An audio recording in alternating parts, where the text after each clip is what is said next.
जी हाँ दोस्तों, आखिर अचानक उस वक्त क्या हुआ जब राहुल गांधी पुणे में मंच पर चढ़ ही रहे थे, तभी बाहर में भाजपा के कार्यकर्ताओं और अंधभक्तों के झुंड ने कैसे अटैक कर दिया।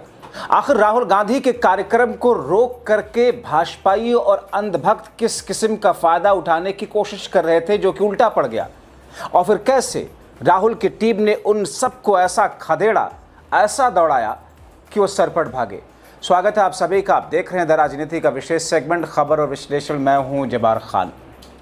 दोस्तों, 22 अगस्त की शाम एक बार फिर से अंधभक्तों के झुंड के लिए शामत जैसे आई। करीब 18 घंटे पहले जब 21 और 22 अगस्त के दरमियानी रात में भारतीय जनता पार्टी की छात्र इकाई के लोगों और छात्रों ने छात्राओं के हॉस्टल में घुसकर जो उत्पात मचाया, और उसके बाद में जब राहुल गांधी मंच पर जाने वाले थे तो फिर बाहर कैसे कार्यक्रम को खराब करने की कोशिश की गई। दोस्तों, शरद पवार गुट के नेता हैं और विधायक हैं रोहित पवार। उन्होंने गंभीर आरोप लगाते हुए कहा, और उन्होंने कहा कि जिस तरीके से भाजपा के कार्यकर्ता और उनके समर्थक पहुंच करके राहुल गांधी के कार्यक्रम को खराब करने की कोशिश करते हुए नजर आए, जिस तौर पर हुड़दंग करते हुए नजर आए और अटैक करने की कोशिश की, उससे ऐसा लगता है कि भाजपा वाकई डरी हुई है, जिसने महाराष्ट्र के अंदर 2024 के लोकसभा चुनाव में करारी शिकस्त झेलने के बाद में षड्यंत्र से विधानसभा चुनाव को जीत लिया, और उसके बाद में उसकी साख, उसका जनाधार लगातार गिरता जा रहा है। इसीलिए राहुल गांधी के कार्यक्रम में पुणे में वहां पर उस कार्यक्रम को खराब करने की कोशिश की। कांग्रेस के संवाद कार्यक्रम छात्रों के गूंज को बाधित करने का प्रयास कर रहा है। ये रोहित पवार के आरोप है। दोस्तों, आपको याद है ना, राहुल गांधी राजस्थान, गुजरात में भी कार्यक्रम के लिए गए थे, कैसे उनके कार्यक्रम के पोस्टर्स को भारतीय जनता पार्टी हटवा रही थी। सरकार उनकी थी, उनकी है, पुलिस उनकी है, लोग उनके थे, समर्थक उनके थे, कुछ भी करें सब कुछ ठीक था। और उस समय भी राहुल के कार्यक्रम के खराब करने की कोशिश की गई थी, मगर फिर भी राहुल के सिपाहियों ने बीजेपी और उनके लोगों को वैसा कार्यक्रम को प्रभावित करने में कामयाब नहीं होने दिया। इसी तरीके से एक बार फिर से पुणे में वही खेल खेलने की कोशिश की गई। दरअसल बीजेपी कांग्रेस की छात्र इकाई अनिश्चाई को, उनके कार्यकर्ताओं को निशाना बना रही, जबकि पुणे में छात्राओं को धमकाने वाले, उनके साथ मारपीट करने वाले, उनको नज़रबंद करने वाले, कैद करने वाले, कार्यक्रम में जाने से रोकने वाले लोगों को खुलेआम घूमने दिया जा रहा है। शिक्षा की बात करें, शिक्षा में 16% का गैप है पुरुष की लिटरेसी में और महिला की लिटरेसी में। आपने उनको स्कूलों से दूर रखने की साजिश रची, कॉलेजों से दूर रखने की साजिश रखी। कल रात को एबीवीपी के गुंडे गर्ल्स हॉस्टल में घुसे। यह सिर्फ इसीलिए किया जाता है कि डरा सकें, लड़कियों को डरा सकें कि नहीं आप मत जाइए बाहर, आपकी जगह घरों में है, आपकी जगह चार दीवारी में है। आप बाहर आ गई तो पुरुष को खतरा है।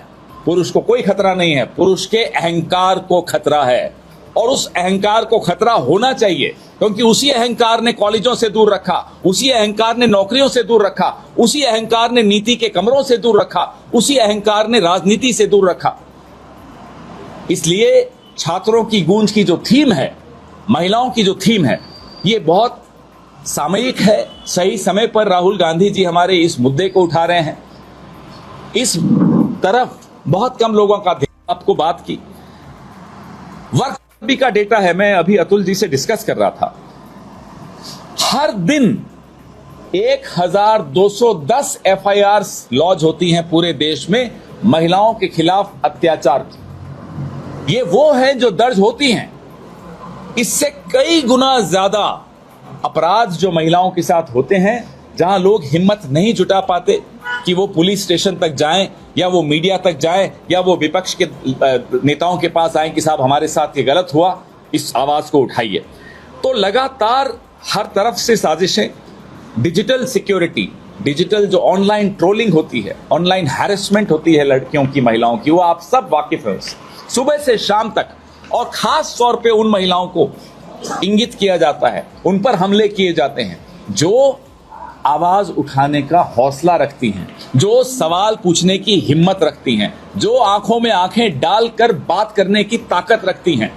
उन पर सबसे ज्यादा हमले होते हैं। कोशिश पूरी होती है समाज द्वारा कि कैसे उन्हें फिर से घरों में धकेलें, कैसे उनके भाइयों को, उनके पतियों को, उनके मित्रों को, उनके पिताओं को, उनकी माताओं को मजबूर करें कि भाई आप घर में आ जाइए, बाहर आपके लिए ऑनलाइन सुरक्षा भी नहीं।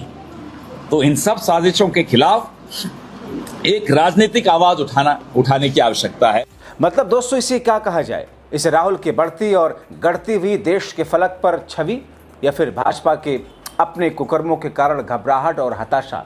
मतलब पहले पुणे में छात्रों के साथ में, छात्राओं के साथ में मारपीट, और अब जब राहुल मंच पे पहुंच रहे थे उससे ठीक पहले बीजेपी और अंधभक्तों के समर्थक, उनके कार्यकर्ता राहुल के कार्यक्रम को बाधित करने और ख़राब करने की कोशिश की।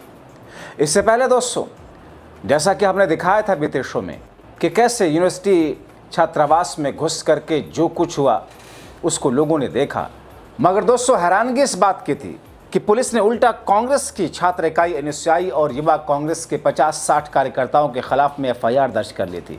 रोहित पवार ने कहा कि भाजपा के किराए के गुंडे बुलाकर कांग्रेस और एनएसयूआई के छात्रों को धमकाया गया, खुलेआम घूम रहे हैं, पुलिस उन पर एक्शन नहीं ले रही, जबकि एनएसयूआई कार्यकर्ताओं के खिलाफ मामला दर्ज कर उन्हें परेशान किया जा रहा है।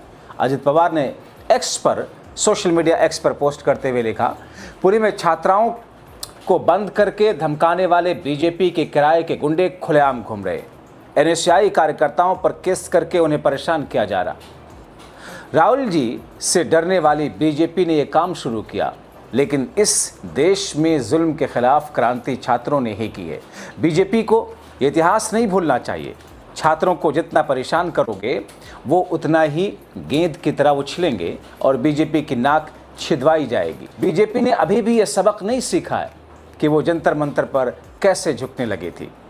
यानी कि दोस्तों एक बार फिर से उस वक्त जबकि भारतीय जनता पार्टी भी अब जेनजी और राहुल गांधी के जेनजी वाले कार्यक्रम के मुकाबले अपने युवाओं के साथ में वंदे मातरम को लेकर के मैदान में उतरने की प्लानिंग कर रही है।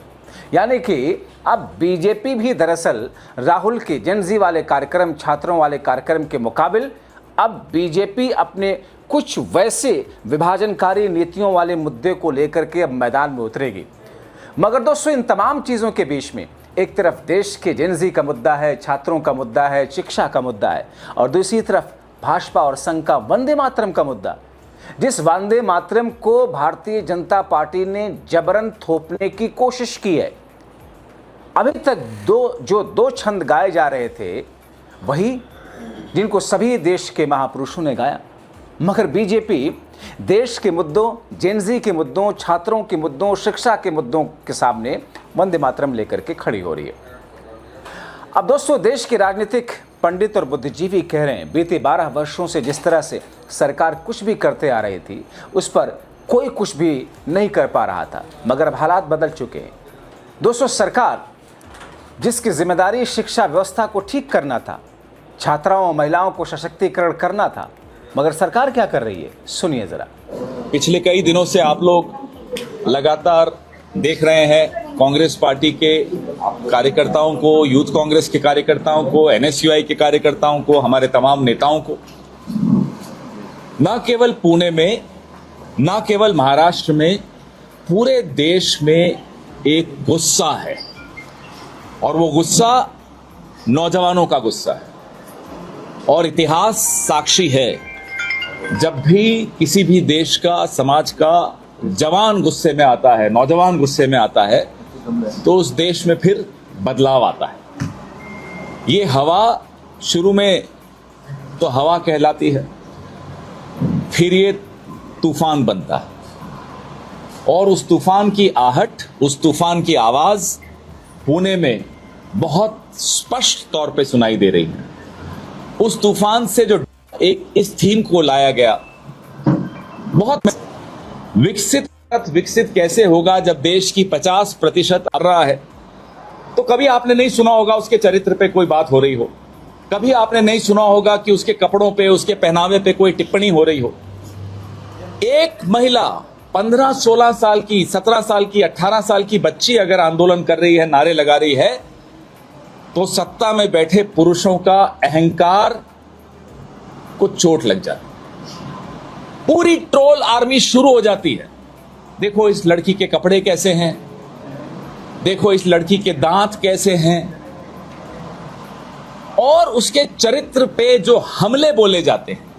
ये उदाहरण मैं इसलिए दे रहा हूं किस तरह से हम षड्यंत्र रचकर लड़कियों को, महिलाओं को, बच्चियों को घर में कैद करना चाहते हैं, अपनी सोच में कैद करना चाहते हैं। वोट लेते वक्त महिलाओं का वोट चाहिए, लेकिन निर्णय लेते वक्त, नीति तय करते वक्त उस कमरे में महिलाएं नहीं होनी चाहिए।